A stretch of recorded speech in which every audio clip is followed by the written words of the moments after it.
What's up, Laker fam? It's been a cool minute.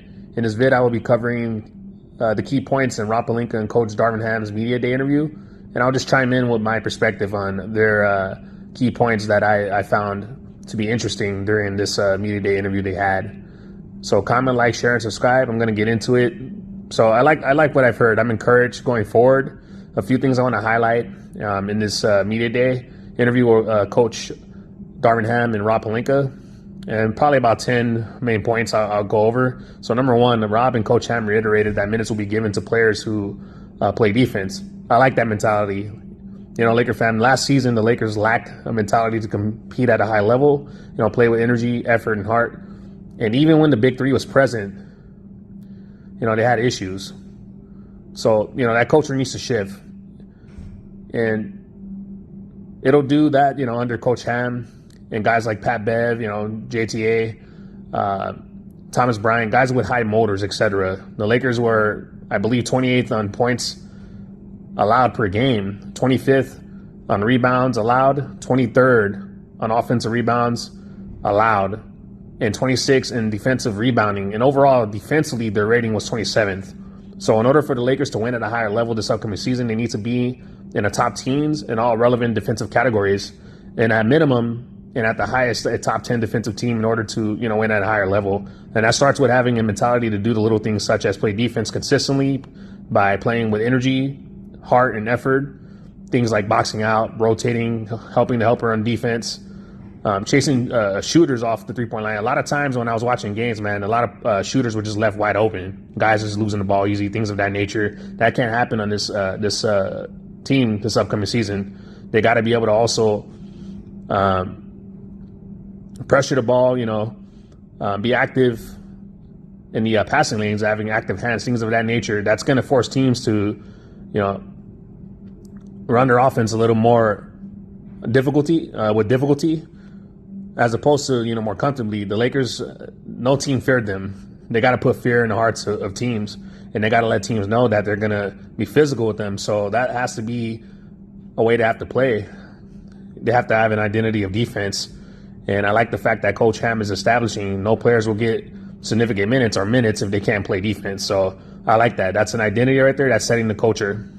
And then point number two, Pelinka and Coach Ham alluded to the Lakers having flexibility at the point guard position, and they have no set starter at that point guard position as of now. I love it, Laker Nation. I love it.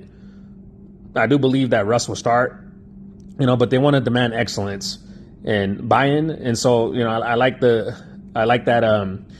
the point guard and shooting guard positions, along with the center positions, they're all open in terms of competition. So nobody's a set starter in those positions. Obviously, the only set starters are Bron and AD. That's about it. But, as Rob put it, minutes will be given to those who play the hardest. That's what he said during this media day interview. So training camp should be competitive. When you came from just a disastrous season, it's going to be competitive. It should be competitive. I will say that, it's best to have Bron and Russ mostly play separate from one another.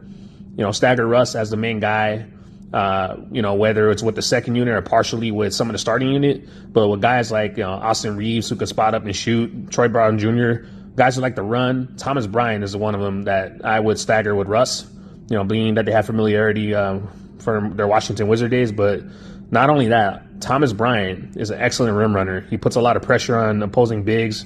And defenses collapsing to him in transition. And in addition, this will, humble guys. This will humble guys in terms of having that mentality to play hard, as Pelinka put it. And who will play the hardest will get the minutes. So I like that fact that this will humble guys. This will get them to earn their spot and buy in, as Coach Ham is keeping it 100 with them. That's why a lot of guys didn't respect, not Pelinka, but a lot of guys didn't respect Coach Vogel, because they didn't sense genuineness from him. And, with all due respect to Coach Vogel, he seemed like a pushover. And Coach Darvin Ham brings that commanding presence where he commands respect, and that's how it should be. That's how it should be. So, if they play with another star and Russ, like if he plays with another star, it should be with AD, because he has the best synergy with him than Bron, respectfully. I believe Russ will come back stronger. You can't get any lower than last season, man. and Quiet has kept like 18-7-7 is not. It's really not that bad as most people were making it out to be. But you can't get any lower than what you got. And as I repeatedly said again, Russ wasn't the main issue, and wasn't the biggest issue of the issues that transpired last season. And as most fans thought, which mostly has been, I would say, bronzesexuals and media pundits, aka Clutch paid agents throughout the media, allegedly. But optics-wise, and with it potentially causing tension for a new head coach and Darvin Ham, plus being they want to trade Russ, or they tried. It is best for the Lakers to feature him as much as possible so that they can increase his trade value as an expiring contract. Lastly, the big two, Bron and AD. They played only 22 games or so with Russ together. That's not enough, man. And like I said earlier, Quiet has kept most of the blame, in my eyes. And I've said this on spaces that I've done on Twitter. I've said this on the interwebs.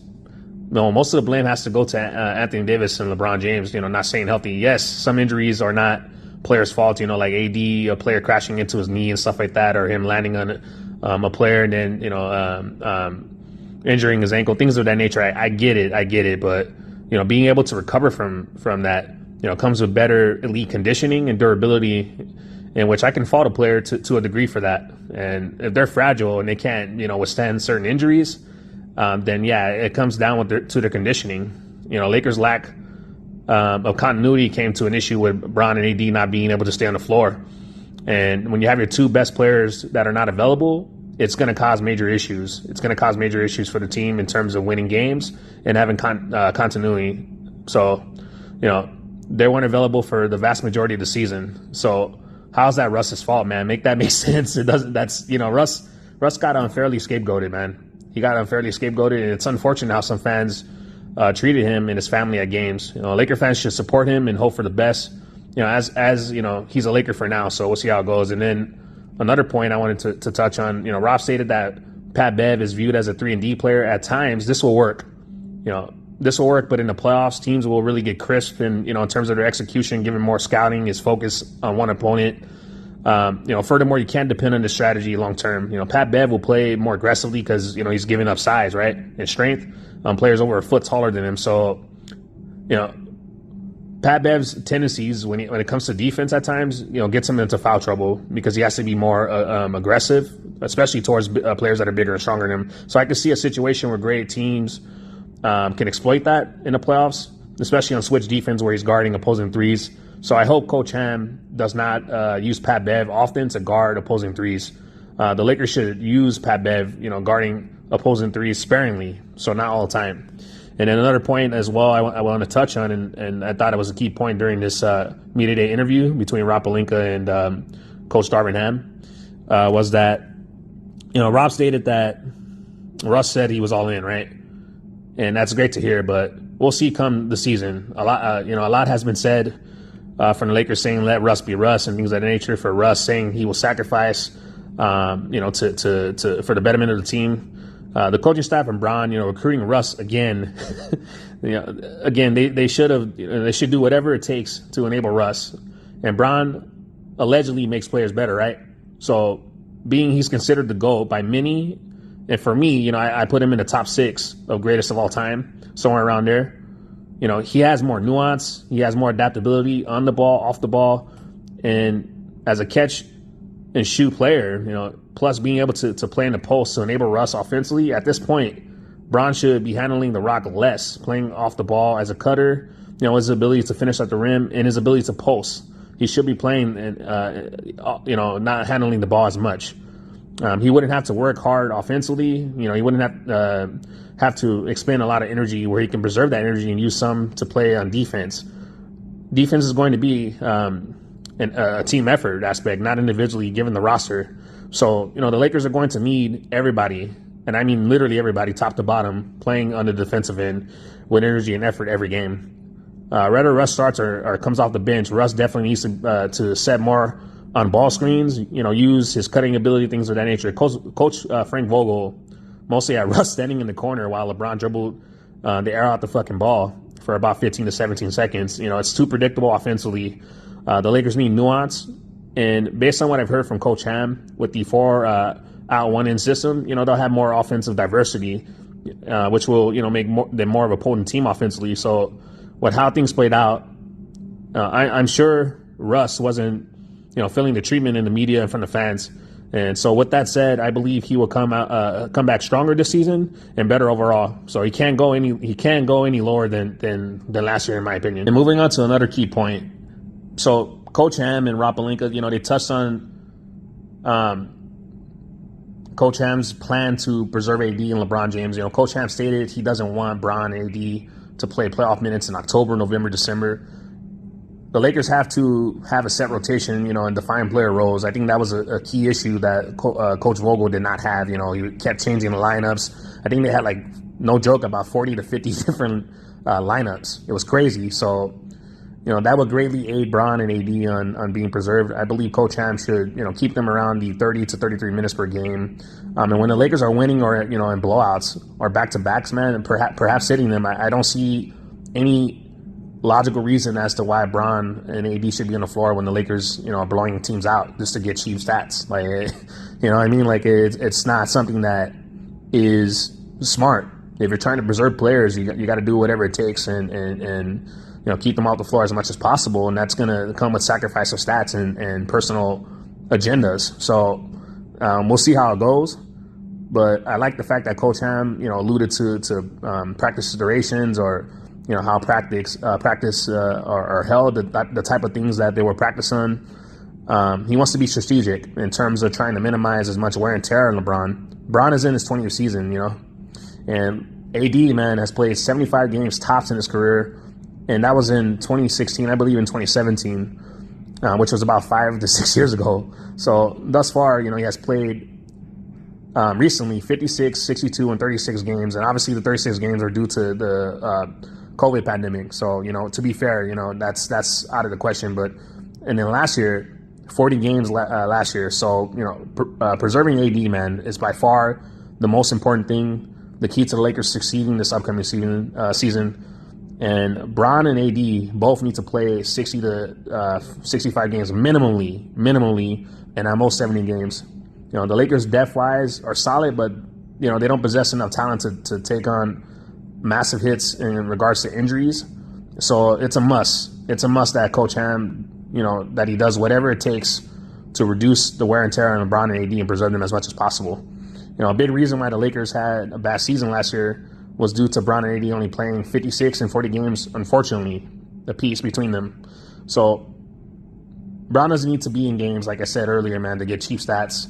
I know he's trying to chase Kareem and, be the most all-time scoring player in NBA history, but that's that'll come. So hopefully Coach Ham and himself, they have that understanding where he's not going to just put up cheap stats, especially if they're winning and they're blowing out teams. So we'll see what happens. But like I said, if they're up, I would say 10 to 15. Let Bron rest, man, and AD rest. But if they get if they lose a lead, and the deficit becomes for the opposing team 5 to 8 points, then put AD and Bron back in the games.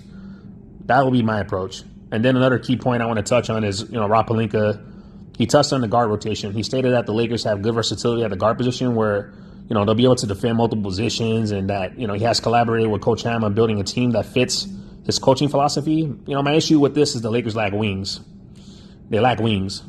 They should have gotten, more 6'6" to 6'8" players in free agency.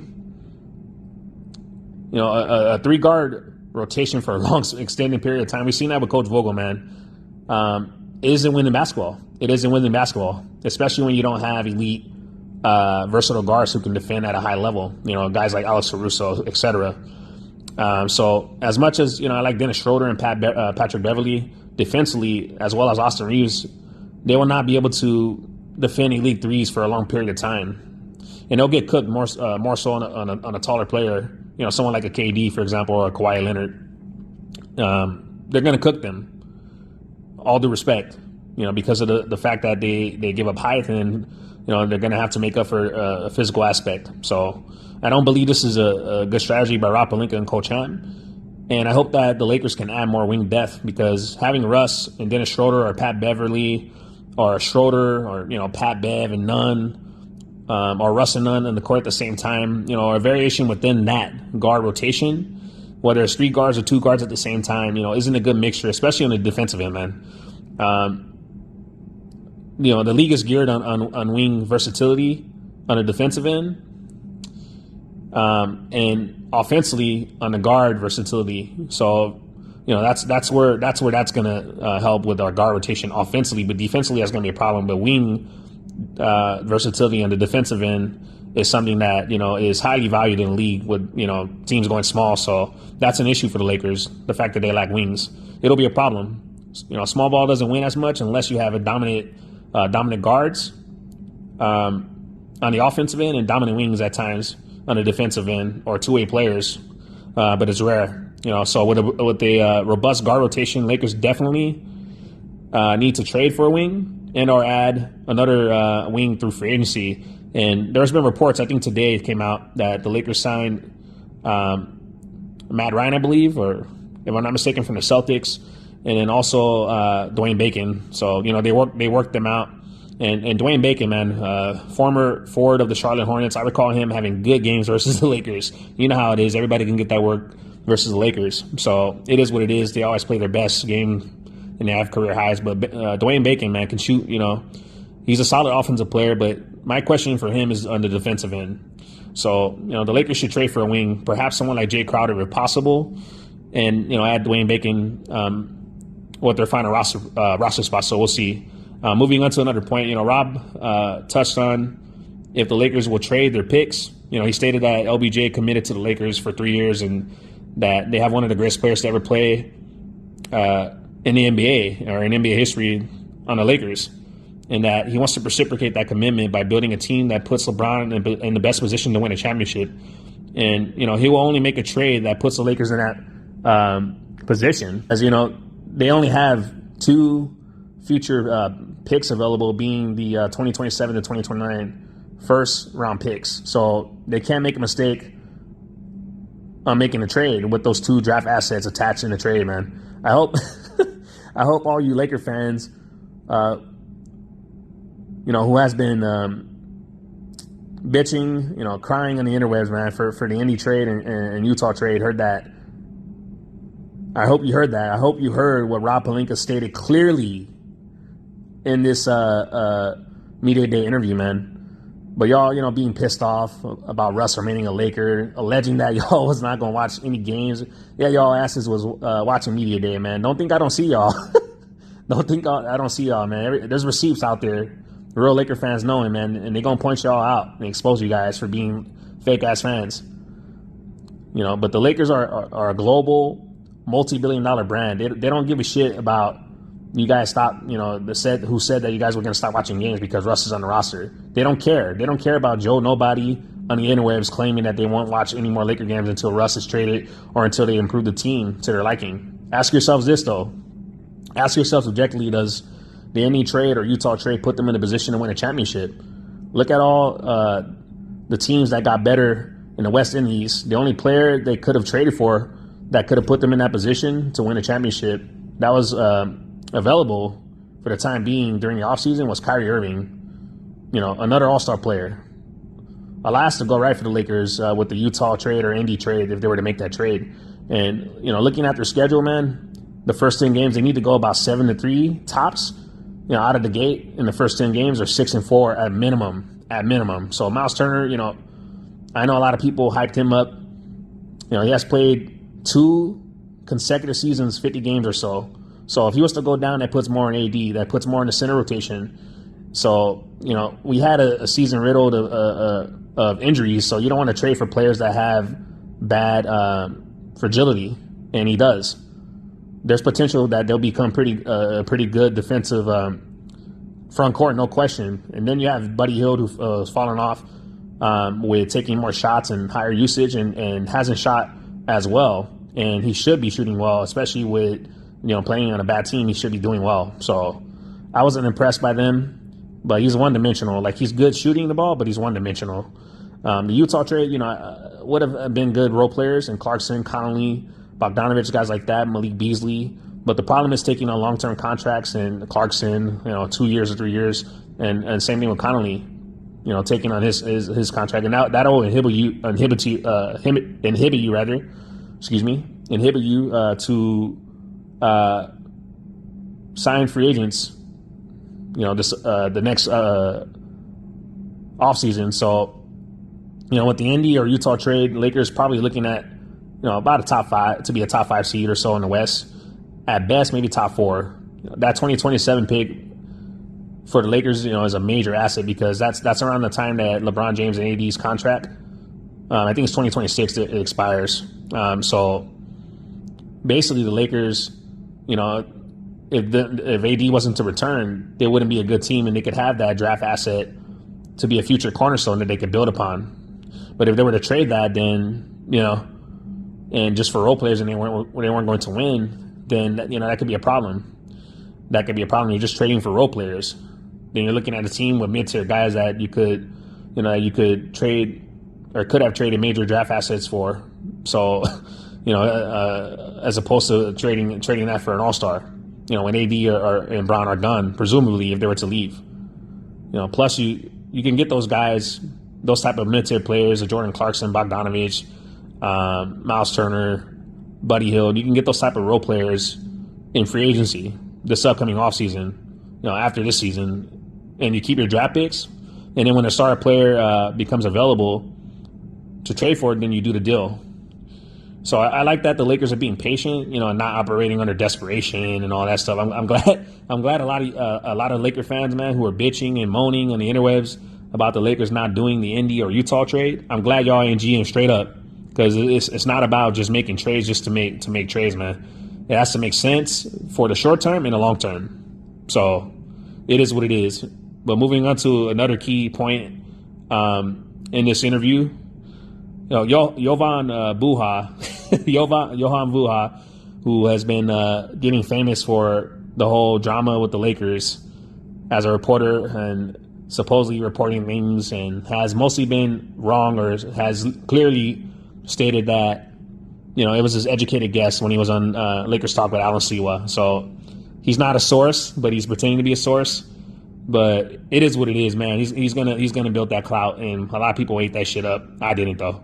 But Jovan Buha of The Athletic asked Rob and Coach Ham about building the roster in the offseason, and given the lack of shooting, health issues, and meshing of the stars.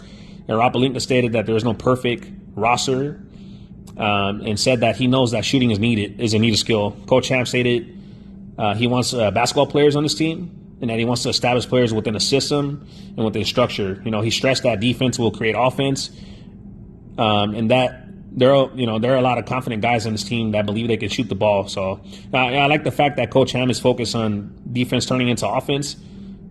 And Laker fan, I'm sure y'all remember when the media pundits thrashed the Lakers in terms of the shooting and spacing. The 2020 championship team, where they just kept saying, "Where's the shooting going to come from?" But the funny thing is, the Lakers are a top defensive team, and they turned defense into offense, and they won a championship. So, this team obviously does. They don't have the personnel to do that, but they can be a formidable team. Especially on the defensive end. So, as I said earlier, they need to be a top 10 to 15 team in the NBA to be competitive, and to give themselves a shot to win a lot of basketball games. This team has to take a page out of the 2020 Lakers championship team, and their identity should be scrappy, highly energetic defensive team that plays with a chip on their shoulder, and gets out on the break after stops. They all have to play with a chip on their shoulder, man, because given last season and the embarrassment and how pissed off Laker fans are, they should take it personal, man. They should take it personal. Hopefully that's what we see this upcoming season. So I'm not concerned about the lack of shooting, because I know, there'll be other ways to score the basketball. And I prefer the mid-range game anyway, because a lot of teams, they like to copy one another, and they lack nuance. Everybody's trying to out-3 everybody. So, the Lakers should do what they do best, which is to score on the inside and get out on the break. And then the last and final point to conclude this video, Bill Plasky who's been a media pundit and has been very critical of the Lakers since the Jim Buss days. So, dude's been a douchebag, but it is what it is, man. Anyway, Bill Plasky of the LA Times asked Rob Pelinka, if he's all in on Russ, like Russ has said that he's all in on them.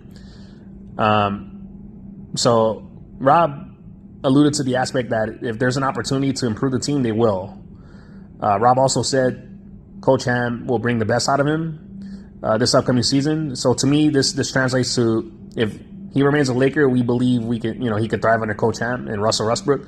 And if we need to trade Russ, we will, if it helps the Lakers compete at a high level. And obviously that high level is competing for a championship, very likely. The Lakers, obviously, we don't celebrate regular season wins and shit like that and making it to the playoffs. We celebrate championships. That's what we're all about. So I understand what Rob Pelinka is saying here. Also, it's likely that Russ will not return after this season. Once his tenure is done with the Lakers, I'm pretty sure it's going to be over.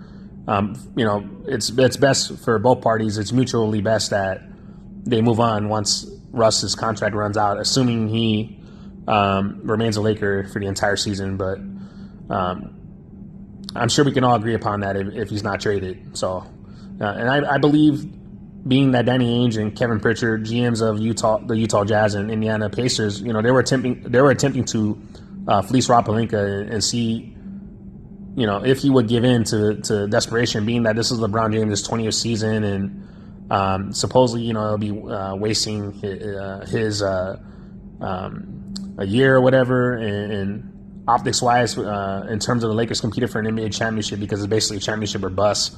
And just overall, how they finished last season, man. The Lakers would be better suited to showcase Russ and, hope he plays well to increase his trade value on an expiring contract, as the market will dictate his value. That's what always happens. The market will always dictate the player's value, not the player dictating their value.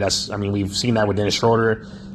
We've seen that, but Bogdanovich, getting traded for Kelly Olynyk and Saban Lee, like this. The Jazz, man, they were reportedly seeking a first round pick for Bogdanovich, Jordan Clarkson, and Malik Beasley at peace. How delusional is fucking Danny Ainge, man? They lost their damn mind, straight up. But Bogdanovich, man, again, got traded to Detroit Pistons for a bag of chips. No first round pick, man. Hell, not even a second round pick, Laker Nation. Not even a second round pick.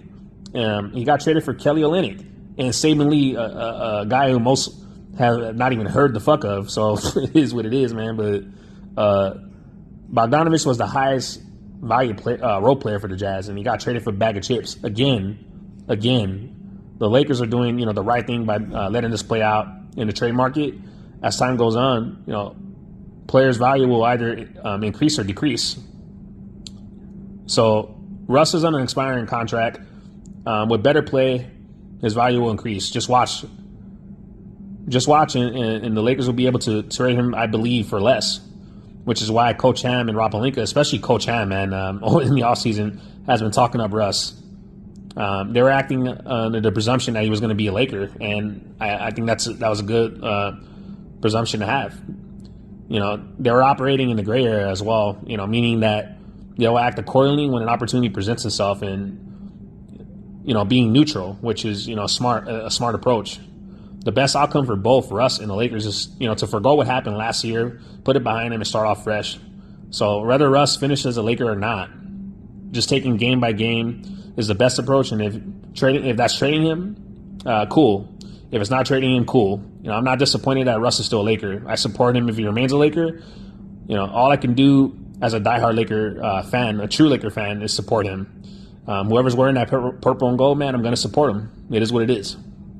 It's in our best interest for him to do well, whether he remains a Laker or he's being traded. So we got to root him on and be supportive any way we can towards Russ. All right, Laker Nation, that concludes this video. Get up in the comment section. Let me know what you guys thought about some of the key points that I illustrated and what Rob and Coach Ham said. Comment, like, share, and subscribe. I'll catch you guys in the next video. Peace out, Laker Nation.